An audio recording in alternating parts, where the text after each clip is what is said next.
Jamaica, it's Latanya, your teacher with a passion. So for today's episode, we're going to be talking about classroom management. See you then. Take a break. Now, one of the things you want to do in September for that first few weeks, you want them to get acquainted with who you are, what you expect from them, and who they are and what they expect from you.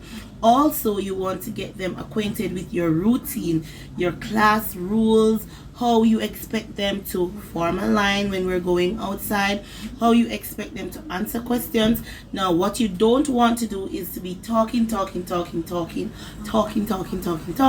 These are 4, 5, and 6-year-olds, and they don't want to hear people talking to them all the time.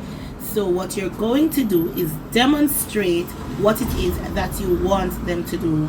Tip number 2, be consistent. I find that is one of the major problem with us teachers. We will start something and it's going good, and after a while we get overwhelmed with the amount of lesson plans, the amount of children we have to deal with, the amount of work that we're putting in throughout the day, and we get inconsistent, and so the children, they fall out of routine. So once you get them trained in that routine that you've developed for those first few weeks, you want to ensure that you're consistent. You keep at it every holiday they get. When they return, you continue with the routine. This will allow them to be disciplined, and it will cause them to understand that they have a routine throughout the day, and that is what is expected of them. The other thing is that you want to develop some new, fresh jingles. I find that when they reach 5 and 4-year-old, they tend to get a little bit tired of the same nursery rhymes that they have been doing from 2-year-olds up, and so you want to get something fresh and new. A few that I've used this year and it proved very effective. My children absolutely loved them. One is, I would say, macaroni and cheese, and they'd reply, "Everybody freeze." And what that does is causes them to stop wherever they are, whatever they're doing, and look at me. And to follow that, I would say apples and pears, and they would say bottoms on your chairs, and that tells them that they need to sit. And so they'll go to their seats and sit, and they'll be looking at me. So if it is that I want their attention, I want to tell them something, that is a way that I use. Tip number 4. One of our major problems as teachers is that when we want to get our children quiet, we begin to shout.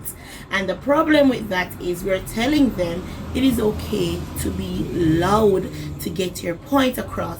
So we want to cut that out as teachers. No more shouting in the class unless you're doing an exercise where you're doing loud sounds and quiet sounds. So you're going to whisper and then you're going to shout. That is a controlled setting. But in order to get them quiet, and you're going to say, "Hey!"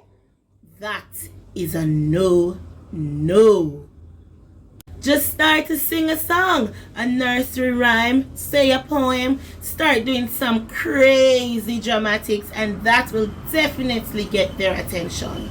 You can also teach them little hand gestures or count that will let them know that you want them to be quiet. So one way that we do it is to raise our hands like this,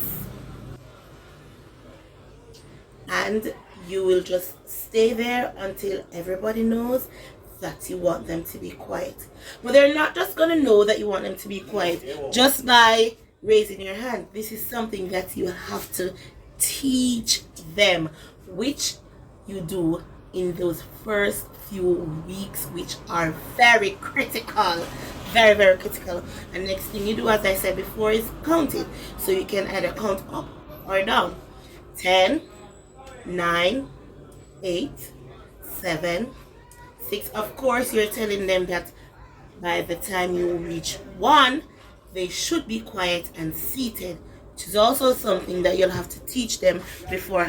Tip number 5, have a reward system in place.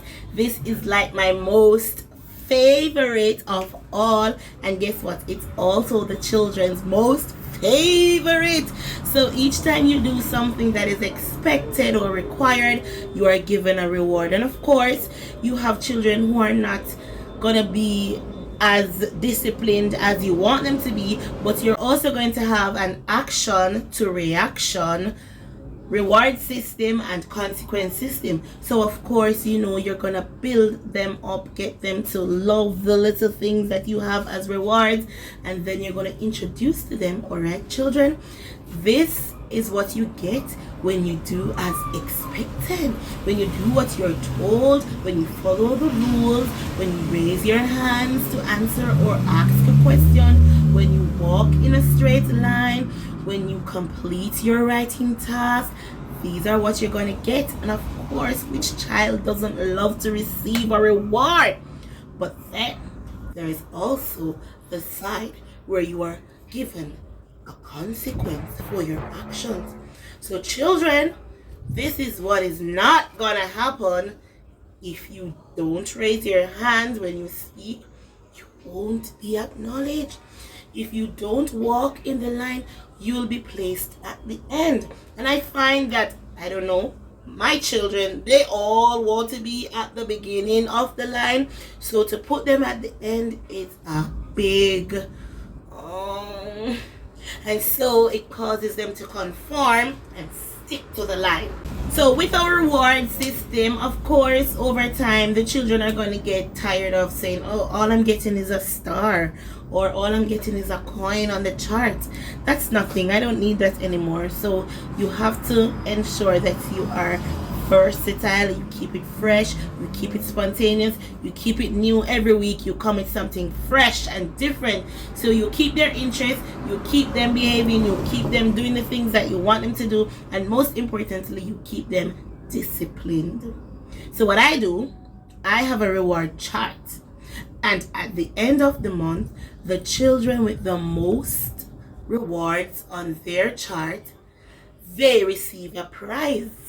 Now, everybody wants that prize, because I go to the shop and I buy things that I know they love. Not things that I love, but things that I know they love. And that is one of the other problems that we're having as teachers. Fail to get a chance to know our children, and so we don't know what they like.